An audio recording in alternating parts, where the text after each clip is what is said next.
Assalamualaikum warahmatullahi wabarakatuh. Pamirsa, subscriber Mang Cecep Gorobacep anu satiasa tuhu manco di payunan HP-na sewang-sewangan di mana bae ayana. Alhamdulillah dina dangat ayeuna Mang Cecep tiasa ngajomantara deui dina acara midangkeun dongeng Sunda. Alhamdulillah wengi kamari parantos tamat dongeng anu judulna Rarabi Pinanggih Pati. Dina wengi ayeuna terasna tina dongeng Rarabi Pinanggih Pati nyaeta Jamparing nu ngajak eling. Ieu yasana Bapak Entang Sumarna. Urang doakeun heula ku urang pamirsa saupamina teh mah anjeunna parantos ngantunkeun mudah-mudahan dipupuruk ku rahmatna Gusti Nu Maha Suci dicaang padangkeun ditampi iman Islamna teu hilap karundayana tanapi ka keturunanna mudah-mudahan dipaparin kesehatan digampilkeun dina milari rezeki tur dibarokahkeun rezekina ku Gusti Nu Maha Suci amin ya Allah ya Rabbal alamin. Ieu diwedalkeunana nyaeta ku Laksana Bandung tahun 1868. Setelah can dipedari ya dongeng sakumaha biasa ka pamirsa nu name sumping ka ieu channel tong hilap klik tombol subscribe-na, like-na, oge tiasa ieu dongeng-dongeng Mang Cecep Gorobacep di share ka pamirsa anu sanesna. Teras di masing-masing deskripsi video aya tombol toko Mang Cecep Gorobacep eta oge tiasa dititenan, mudah-mudahan aya produk-produk anu sapagodos. Sumangga supados teu nyangkolong teuing kana waktos wilujeng ngadangukeun.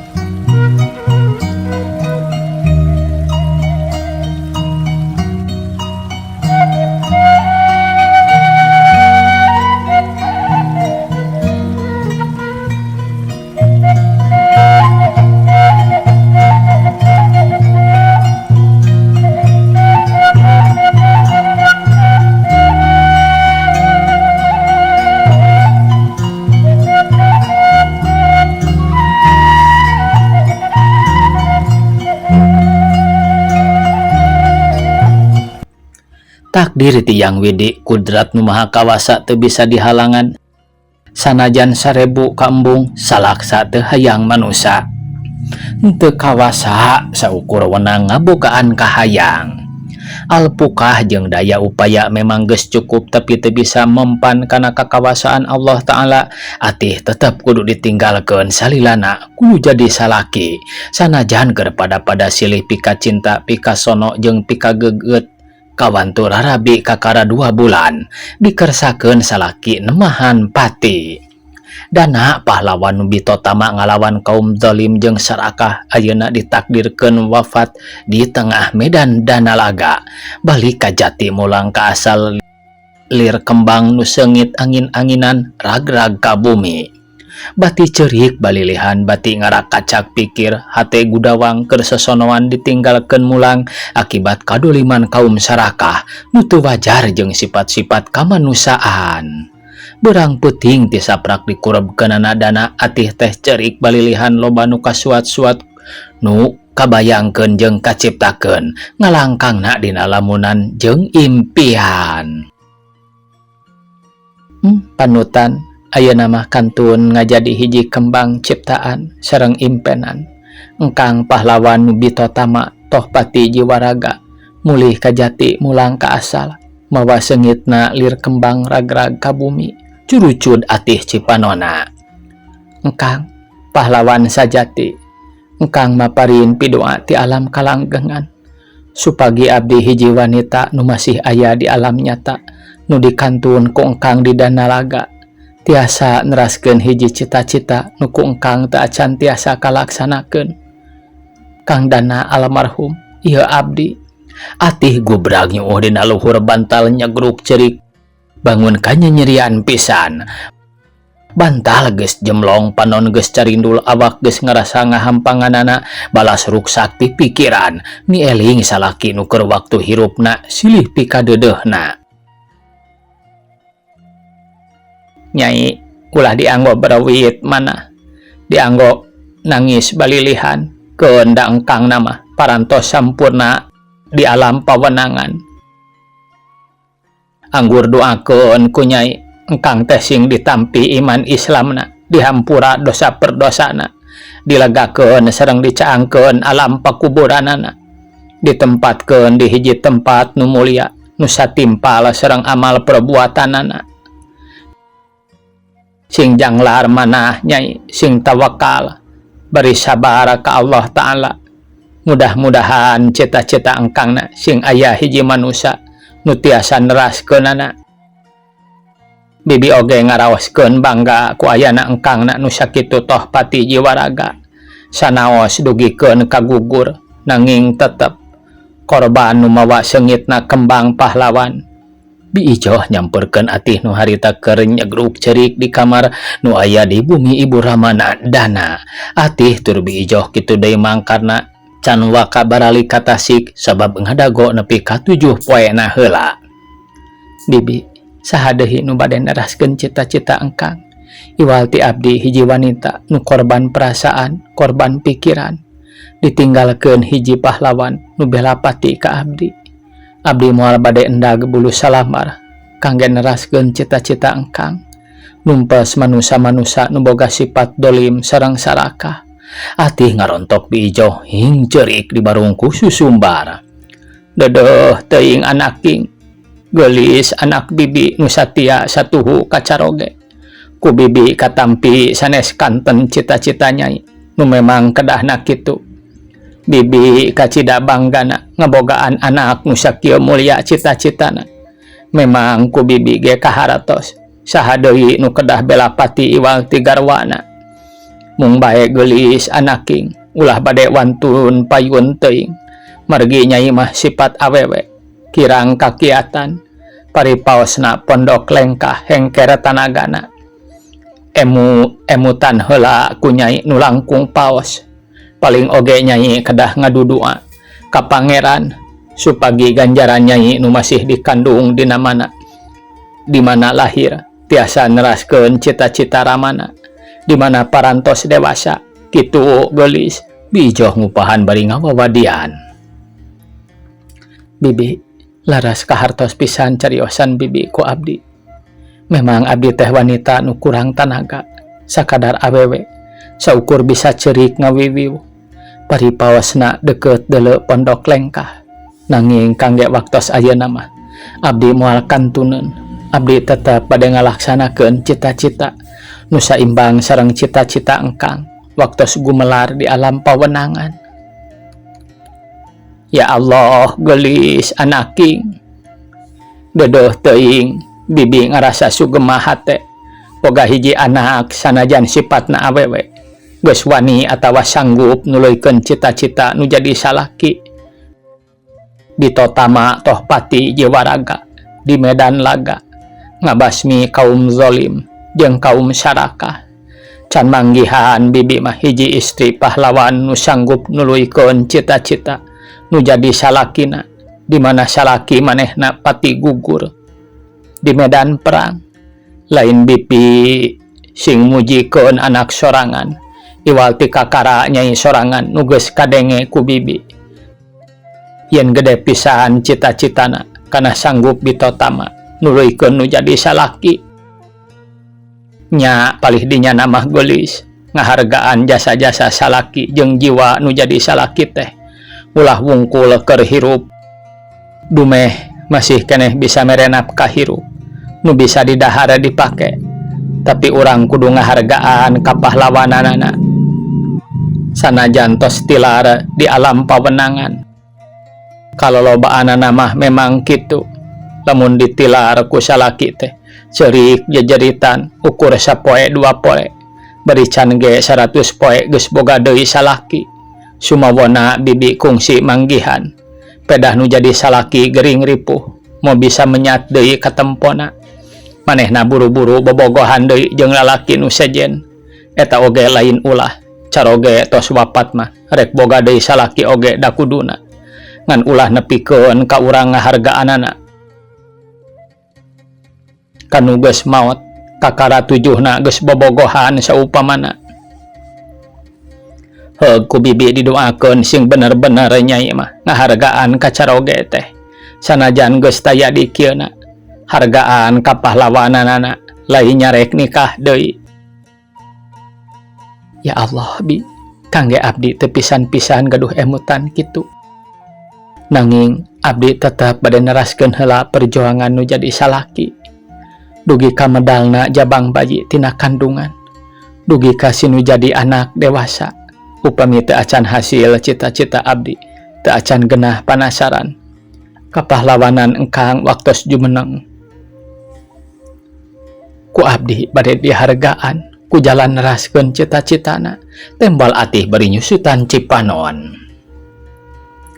Tah kitu gelis anak king memang ngahargaan Caroge nu tos wapat mah kitu sanes dihargaan ku kembang mangle di luhur kuburan dijajarkeun ditumpukeun unggal poe ditadran di aburan kembang jeung cai nanging teraskeun cita-cita kapahlawananana eta nu utami pikeun hiji istri pahlawan kangge istri-istri nu sanesna ge nya kitu upamina dikantun ku Carogena sateu acana neraskeun cita-cita boga salaki deui teh tapi kudu nalungtik heula cita-cita salaki urang nu geus maot di masa hirupna teh naon satiasa-tiasa ku urang teraskeun di mana teu bisa neraskeun atuh wariskeun ka anak urang saupama geus boga anak nu gede tapi nu dimaksud ku bibi hiji cita-cita nu sampurna nu hade nu berguna ke masyarakat lain cita-cita nu jahat atawa zolim malah nu kararitu mah wajib dipiceun biijoh nganasehatan ka alona. Leres bi kahartos pisan nuhun kana sanes kanten piwejang bibi mudah-mudahan diparengkeun ku Allah tiasa hasil sanes kanten nu dicita-cita. Ari bibi mah Nyai kana cita-cita nu jadi anak terek ngahalang-halang asal nu sakira suci cita-citana cek paribasa ngapak mega kajomantara asal cita-citana suci jig teh teuing bibi mah doraka dosa lamun bibi ngahalangan cita-cita anak nu sakira bakal berguna keur dirina jeung keur masyarakat. Sumuhun bi hatur nuhun mugi-mugi abdi ditangtayungan ku Allah kalayan pinuh ku pangdoana ti bibi kitu deui pangdoa ti sadaya para sepuh-sepuh. Abdi teh moal alang kumapalang bade nekadkeun dina ati sanubari kalayan mugi disaksi ku bumi tur langit kalayan alam nu ngampar nu pinuh ku perlindungan Allah Subhanahu wa taala. Pek atuh gelis ayeuna mah geura kacai heula geura netepan lohor heula anggur damang namah can balik keur nyiar sesepon ka Jamika biijoh bari manehna kaluar ti kamarna. Alhamdulillahirabbil alamin geuning geus manjing salat lohor rarasaan teh isuk keneh ati cengkat tuluy kaluar rek indit kacai. Nyarelekna poe memang teu karasa sok sanajan pikeun ati nu keur loba kasedih ka nyeri jeung karajet hate ditinggalkeun kuno jadi salaki nu sakitu dipika cintana keur mejehna silih pika geget pika deudoh. Beres 7 poe tiwangkit geletuk nadana ka alam langgeng ati jeung biijoh katilu mangkarna kaopat mangnisnan baralik deui ka Tasik. Tabuh genap isuk-isuk opatanana pamitan ka Ibu Ramadana almarhum jeung ka kulawarga sejena. Kumargi parantos beres dugi ka 7 dintena sanes kirang kautamianana atanapi kirang kasonoan kasadayana nanging kumargi gaduh uruseun di lembur maklum ari patani mah seueur itu ieuna atuh ku kituna pribados sadayana sejawang sul bae dina dinten ieu eta mah ulah kirang-kirang ngamalumna bae ti sadayana mudah-mudahan aya dina kawilujengan sadayana boh nu dikantunkeun mangkarna pamitan teu boleh sanduk-sanduk santa budi. Sawangsulna ngahaturkeun debu-debu nuhun laksa kabingahan ka para sepuh-sepuh neng ati nu tos keresa direrepot kupun anak almarhum dumugi ka kersa ngajajabkeun ka dieu. Nu teu kinten nuhunna repun anak tiasa katungkulan dina geletukna ramana dana nganuhunkeun pisan. Sawangsulna pisan atuh da sami-sami pribados oge sepuhna dendana sanes bae mung sakadar mama sareng ibu aden di dieu, tapi emang sareng ibina oge sepuhna keneh. Kawajiban tina sanes kanten nyaeta atuh ku teu sangka rarabi pinanggih pati geuning tuang putra teh mang oge upami diemut kadinya nama kantenan matak nyerina mangkarna bari cumalimba kasuat-suat. Kantenan pisan upami diemutkeun mah mang, nanging kumaha da takdir ilahi kudrat maha kuasa teu tiasa dipapalangan. Neng ati mama teh kacida nyerina sing sabar ucu sing ridho geulis mamana dana kalah kasuat-suat tuluy ngarangkulan atih bari nangis atuh sarereat aya nu teu milu ngaluarkeun cipanon. Mama abdi nyuhunkeun pidoana, abdi ku mama doakeun sing tiasa neraskeun cita-cita engkang. Mama ibu nyuhunkeun pidoana. Atih nyegeruk cerik sorana pegat-pegat dibarengan ku ampir haros-hos kasuat-suat. Didoakeun geulis sing janglar sarta sabar tawakal. Anak king neng atih kade jaga diri nyai sing tiasa ngahindarkeun sanes kanten bahaya. Dedeuh teuing geulis katempona ku ama nyai teh keur ngandeg geug bae sing nuluy ngandegna ama ngadudoa beurang kalawan peuting susuganan kagantian kuno jadi incu. Ramana dana sanajan pameget oge teu sadar teras bae sumegruk nangis. Gabrug deui ibuna dana ngarontok ka atih sarta nangis dibarengan ku nyarios.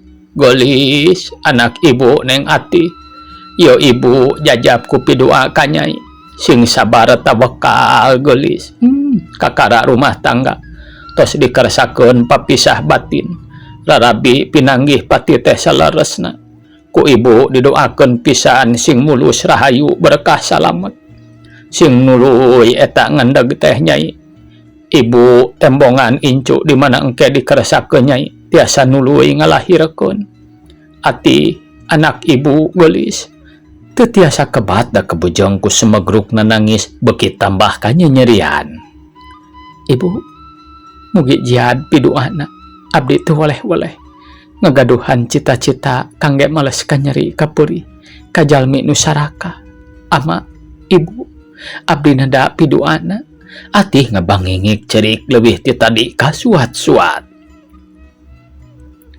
Tos nyai anak king sing sabar kitu deui ka ibu ramana mugi sing jembar mamanahan mudah-mudahan bae nu parantos mulih ka alam baka tiasa papendak sareng kamuliaan di alam langgengna ditempatkeun dina tempat nu mulia di sisi Allah mangkarna ngupahan nu keur narangis.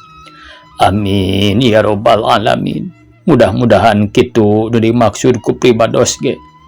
Mudah-mudahan pun anak aya dina tempat nu nikmat diridoan ku Allah ramana dendana ngawalar. Lila-lila kabeh pada leler teu careurik kawas tadi kakara tamu-tamu paramitan sanggeusna beberes kitu deui atih geus dangdan sarta teu katara urut cerik.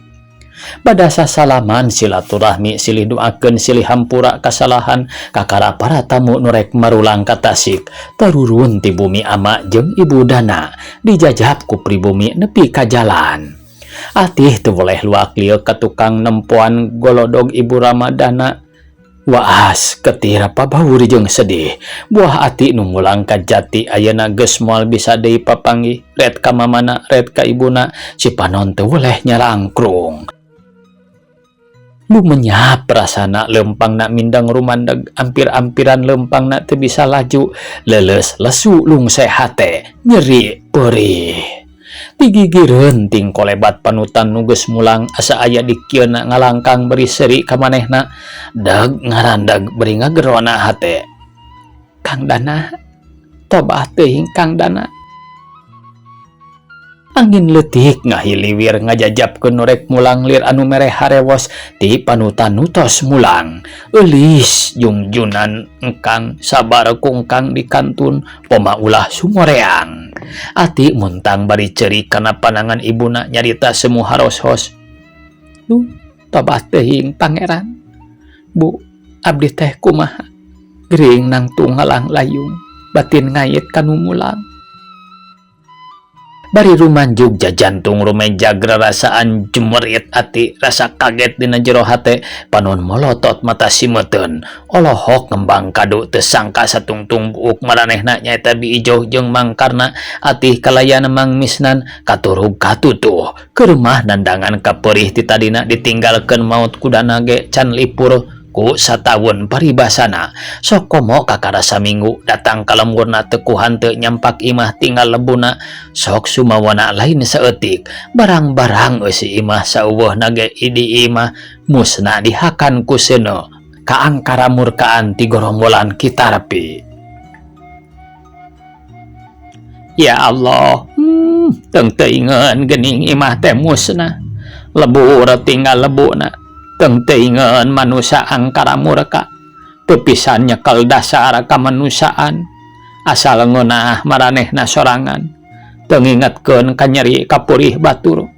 Tobat Gusti, keur mah jiwa geus musna nyatana nu jadi minantu kari-kari imah diduruk.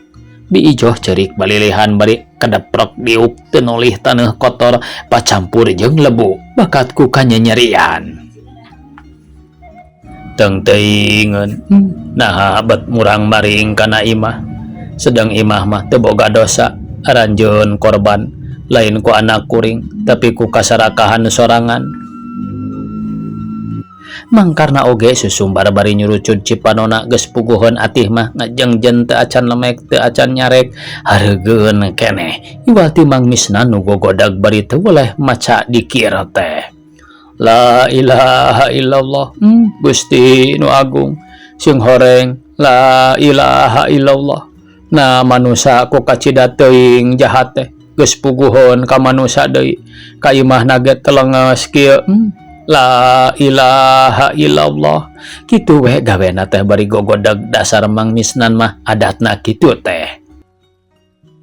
Teung teuingeun manusia sarakah, manusia dolim teu kapalang aranjeun teh moal salah ti balad-balad tarpi wisja jeung uned.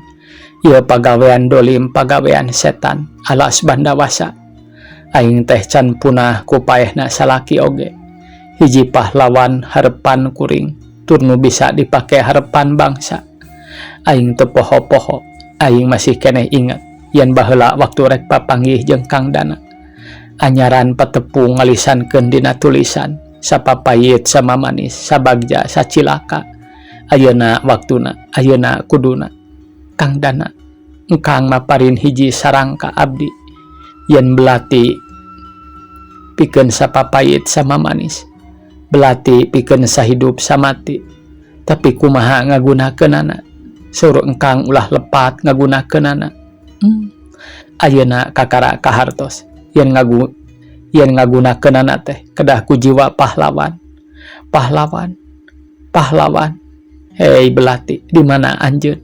Buah-buah geus lampus dimakan, buah-buah geus lampus di dahar seuneu.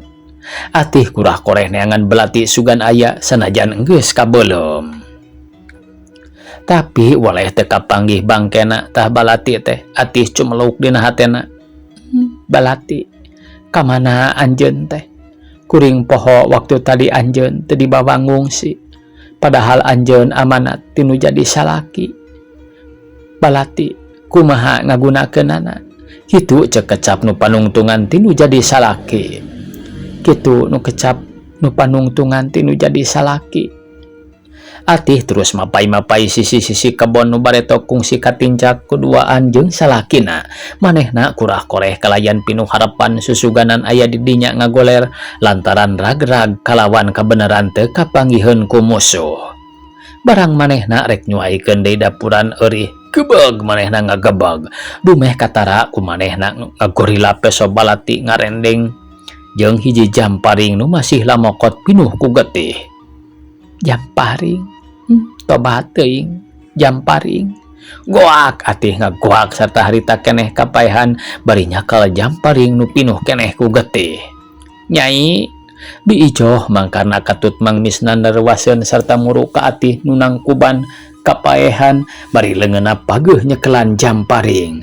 Manehna ingat yen eta Jamparing urut hiji sareat nu geus ngorbankeun salakina nu harita nancep dina walikatna, dicabut ku mangmisnan sarta ku mangmisnan duka kamana dialungkeunana, tapi ayeuna bet aya di dinya dua rupa jeung peso balati. Gelis, ieu Nyai kunaon? Ieu Nyai emot atanapi henteu. Biijoh ngaguyah-guyah atih.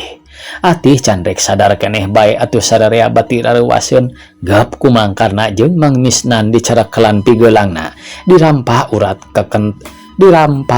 kekentengna atawa uratna dina kakara kaharti yen atih teh kapaehan. Barang rek kana Jamparing nu dicecek kalaku atih gebag teh mangmisnan ngagebag sarta pokna. Kartos ayeuna mah Bi, pakarna tuang putra teh ku ayana mendak Jamparing nu lamokot keneh ku getih. Jadi anjeunna emot kacarogena almarhum. Yen Jamparing eta pisan nu ngalantarankeunana tah geuning aya belati sagala rupi. Ieu ge jadi hiji gangguan manah neng atih. Margi belati kagungan almarhum. Paingan atuh gelis. Sing sabar nu ieu bibi. Ieu mangna keun tong dianggot teuing emutan. Nyai ieu sing eling gelis. Biijoh ngaguyah-guyah. Daragdag mangmisnan ngalacai atah nu ngagenyas turut tiis diwadahan dina daun taleus hideung ditengkorkeun, terus dibawa ka nuker kapaehan maksudna keur ceuceuna. Cing, urang cecehan heula Bi, sarta ieu teh kedah dipeuselan heula geura. Tah peusel dina palih angeunna biasana kedah disuaikeun geura, kege moal lami deui ge emut. Mangmisnan kituna teh bari tuluy nyecehan embun-embunan atih. Biijoh ge terus mencetan disasar lebah angeunna. Nyai emut gelis. Biijoh ngaguguyah. Atih can rek nandakeun inget deui. Kakara sanggeus pada nyarecehan jeung pada ngarancetan, atih ngulisik ingat. Nyai emut gelis. Biijoh tuluy nempo kana beungeut atih bari nyalangkrung cipanona. Bibi gerewek atih ceurika nyerian. Gelis anaking emut nu kunaon Nyai teh? Biijoh jeung mangkarna nanya bari dumareuda. Man, bibi kuninga teu ieu Jamparing nu lamokot ku getih, nu ngajahit deui ka eling ka abdi, nu mawa eling kana hate abdi. Yen ku ieu pisan engkang teh tiasa korbanna. Ya Allah, bibi, mang, ieu Jamparing. Atih ngarontok ka bibina bari sumegruk, sorana haros-hos sarta pegat-pegat. Tong dicecepeng gelis, kadiekeun urang piceun supados ulah nyuat-nyuat. Tong diemutan bari nangis, anggur si ieu Jamparing teh paparinkeun ka mangmisnan, sina dipiceun sing tebih. Biijoh ngupahan.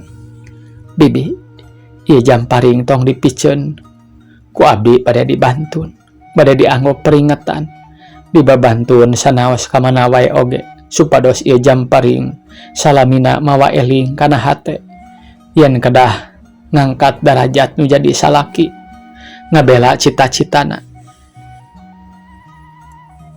neraskeun maksud sucina. Ieu getihna bade dipoekeun supados garing dina tungtung Jamparing. Atih ngekewek Jamparing bari teu weleh ceurik. Gelis anak bibi, ieu Jamparing upami dicacana ku Nyai bakal ngajadikeun panyuat-nyuat hate Nyai, moal kaur damang mamanahan teh. Atuh upami urang salamina disuat-suat ku hiji barang ti pilarna, sok sumawenten kapan ieu mah estuning nu ngajadikeun lantaran ajalna salira dendana tangtos unggal katingal unggal matak nyuat diijoh ngelingan ka alona supaya eta Jamparing ulah rek dibabawa deui. Bibi, kangge abdi mah memang jadi oge hiji kauntungan. Upami ieu Jamparing tiasa nyuat-nyuat hate abdi, tembalna bari netep ka bibina sarta cipanona rami sakeneh. Kauntungan palih manana gelis, bibina teu ngartieun kana kecap-kecap ati. Kauntungan margi ieu tiasa ngahudangkeun semangat abdi kangge neraskeun cita-cita nu jadi salaki waktu jumenengna. Abdi moal weleh-weleh milari jalan. Upami abdi teu acan tiasa males pati kanutos ngahianat kapun lanceuk almarhum. Kitu deui kahoyong abdi supados cita-cita anjeunna tiasa kateraskeun ku abdi. Sanaos teu ku abdi oge atuh mugi-mugi tiasa diteraskeun kunu jadi ganjaranana. Mudah-mudahan ieu nu parantos ngawitan bade diandegkeun dina kandungan abdi sing tiasa neras dugi ka tiasa dilahirkeunana. Tembal atih yen manehna kitu pamadeganana terentag hatena sanajan kudu nyang hareupan musuh nu sakitu kuatna. Jadi kitu pamadegan nyai teh kangge bibi moal bade ngahalangan. Mudah-mudahan sing tiasa dugi kana sanes kanten cita-cita nyai. Bibi jeung emangna sambung pidoana. Mung bae bibi rek mere heula jalan. Yen kudu milari heula luang pangabisa. Aji pangarti sateu acana ngajalankeun sanes kanten cita-cita. Bibi lain teu percaya memang kawani nyai teh ku bibi geus bisa ditarimakeun. Tapi kawani kudu dibarung ku pangarti ulah saukur wani wungkul. Bibina nganasehatan supaya atih daek ngulik heula pangarti saha acan manehna ngalangsungkeun cita-citana. Waktosna kabujang sae pamirsa sakitu anu tiasa kapihatur. Wassalamualaikum warahmatullahi wabarakatuh.